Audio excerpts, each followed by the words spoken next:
मध्यकालीन अर्थव्यवस्था में निश्चय ही गांवों को एक महत्वपूर्ण स्थान प्राप्त था। गांव के लगभग सभी बड़े बूढ़ों व मुख्य निवासियों की एक ग्राम पंचायत होती थी। ऐसे कई उदाहरण उपलब्ध हैं जिनमें गांव के निवासियों द्वारा एकजुट होकर सम्मिलित निर्णय लेने या कई निश्चित खर्चों के लिए सामुदायिक कोष की स्थापना करने के प्रमाण मिलते हैं। परंतु इससे यह निष्कर्ष नहीं निकाला जा सकता कि सभी संपत्ति व्यक्तिगत न होकर पूरे समुदाय की संपत्ति थी।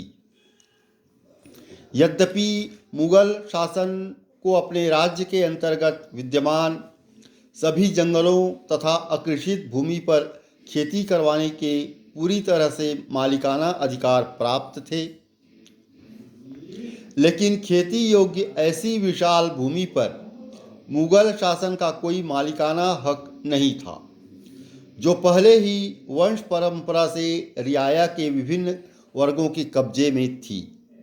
इस भूमि पर राज्य शासन के पास स्वायत्त संबंधी कोई अधिकार नहीं था। राज्य को भूमि से होने वाले उत्पादन का केवल एक हिस्सा भर मिलता था। मूलतः भूमि की मिल्कियत का अधिकार काश्तकार के पास था और इस अधिकार को मुगल हुकूमत की स्वीकृति भी प्राप्त थी।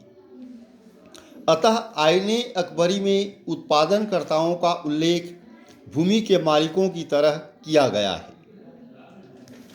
औरंगजेब के राज्यकाल में राजस्व अधिकारियों द्वारा कृषकों के पुश्तैनी व मिल्की भूमि अधिकारों को बेचने के प्रयास के खिलाफ शिकायतें दर्ज की गई हैं। ऐसे अन्य कई प्रमाणों के प्रकाश में हमें 17वीं शताब्दी के फ्रांसीसी यात्री बर्नियर के इस कथन के प्रति सावधानी बरतनी चाहिए कि तत्कालीन भारत में बादशाह सारी भूमि का एक छत्र मालिक था।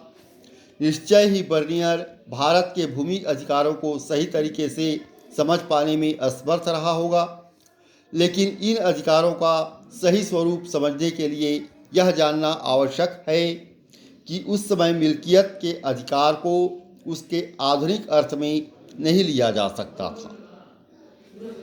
अर्थात यद्यपि तत्कालीन व्यवस्था में निजी संपत्ति का क्रय विक्रय और उपहार स्वरूप देना तो मान्य था, परंतु संपत्ति के मालिक को यह अधिकार नहीं दिया जाता था कि वह उसका दुरुपयोग भी कर सके।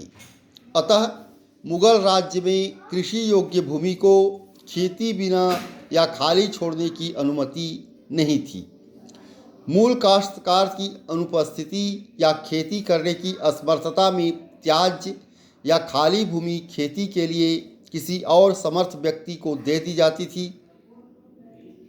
परंतु मूल मालिक के लौटने पर उसे अपने अधिकार वापस मिल जाते थे, क्योंकि किसानों के मुकाबले में भूमि कहीं अधिक उपलब्ध थी।